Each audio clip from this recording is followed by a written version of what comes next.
Hello. അപ്പം ഇന്ന് നമ്മൾ പോണത് മൈസൂർക്കാണ്. നമ്മൾ സ്കൂട്ടി എടുത്തിട്ട് രാവിലെ നമ്മൾ മൈസൂർ പോവാം. പാത്തുവിൻ്റെ ഉപ്പാൻ്റെ വീട് മൈസൂരായതുകൊണ്ട് നമ്മൾ ഇടയ്ക്കിടയ്ക്ക് ഇങ്ങനെ മൈസൂർ പോകും. എന്തിന് നമ്മളവിടെ കുടുംബ ബന്ധമൊക്കെ അവിടെ നിലനിർത്തണമല്ലോ. അപ്പോൾ നമ്മൾ ഇടയ്ക്ക് മൈസൂർ പോകുന്ന ഒരു രസമാണല്ലോ. കൂട്ടത്തിൽ ഞങ്ങൾക്കൊരു കറങ്ങലോ, അതാണ് അതിൻ്റെ സത്യം. അങ്ങനെ നമ്മൾ സ്കൂട്ടി എടുത്തുകൊണ്ട് രാവിലെ പോകും. അപ്പോൾ രാവിലെ പോണത് എന്താ വെച്ചാൽ, രാവിലെ പോകുമ്പോൾ അതാ ഇവരൊക്കെ കാണാം. ഇവർ റോഡ് സൈഡിൽ ഇവരല്ലാത്ത സമയത്തും ഉണ്ടാവും കേട്ടോ. രാവിലെ ആകുമ്പോൾ എന്താ പറയുക, നല്ലൊരു ഭംഗിയിൽ നമുക്കത് കാണാം. ഓൽക്കും തന്നെ എല്ലാവരും എല്ലാ സ്ഥലത്തും ഒരുമിച്ച് കൂടുന്നൊരു സമയമാണ് രാവിലെ. അപ്പോൾ നമുക്ക് അതൊക്കെ കണ്ടുകൊണ്ട് പോകുമ്പോൾ കൂട്ടത്തിൽ ഇതാക്കണേ, ലെവനെ കുളിപ്പിക്കാൻ കൊണ്ടുപോകുന്ന തോന്നുന്നത്. ലെവൻ്റെ ആശാനെ പുറത്ത് കയറിയിട്ട് നേരെ ഇറക്കി കൊണ്ടുപോകുന്നത് എങ്ങോട്ടാണ്, വഴിക്കാണ്. ആനനെ എടുത്തുനിന്ന് കാണാനൊരു പൂതിയും കൊണ്ട് നമ്മൾ വണ്ടിയൊക്കെ ഒന്ന് സൈഡാക്കിയിട്ട് അവനെ കൊണ്ടുപോകണതൊക്കെ ഒന്ന് കണ്ടു നിന്നിട്ടോ. അവിടെ ആന താഴെ കുറേ ആനകൾ കുളിക്കണുണ്ട്. അപ്പോൾ അതൊക്കെ കണ്ടാണ് ഇങ്ങനെ നിന്ന് കുറച്ചു നേരം. നമുക്ക് എപ്പോഴേലൊക്കെ കാണാൻ പറ്റണതാണല്ലോ. അങ്ങനെ ഇവനിങ്ങനെ കുലുങ്ങി ഇവനും എൻ്റെ പാപ്പാനും ഇറങ്ങി ഇങ്ങനെ പോകുന്നുണ്ട്. ഇവർക്ക് പറ്റാത്ത കുറച്ച് ആൾക്കാർ ഈ കാട്ടിലുണ്ട് എന്ന് അറിയണതുകൊണ്ട് നമുക്ക് ഇടയ്ക്കിടയ്ക്ക് കോളുകൾ ഇങ്ങനെ വരും. എവിടെ എത്തി, പോന്നോ, അതേപോലെ ഇവിടുന്ന് പോയിട്ട് എവിടെ എത്തി, എന്തായി, കാട്ടിലാണോ അതോ മൈസൂർ എത്താനായോ ഒക്കെ പറഞ്ഞാണ്ട് നമുക്ക് ഇങ്ങനെ ഇടയ്ക്കിടയ്ക്ക് കോൾ വരും. അപ്പം നമുക്കൊക്കെ ആസ്വദിച്ച് നമുക്ക് ഇങ്ങനെ പോവാം.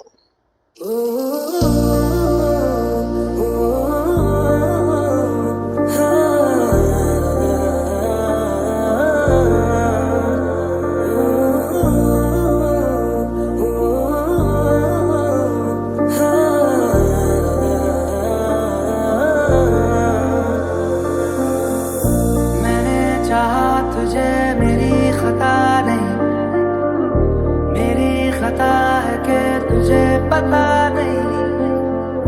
मैंने चाहा तुझे, मेरी खता नहीं, मेरी खता है कि तुझे पता नहीं।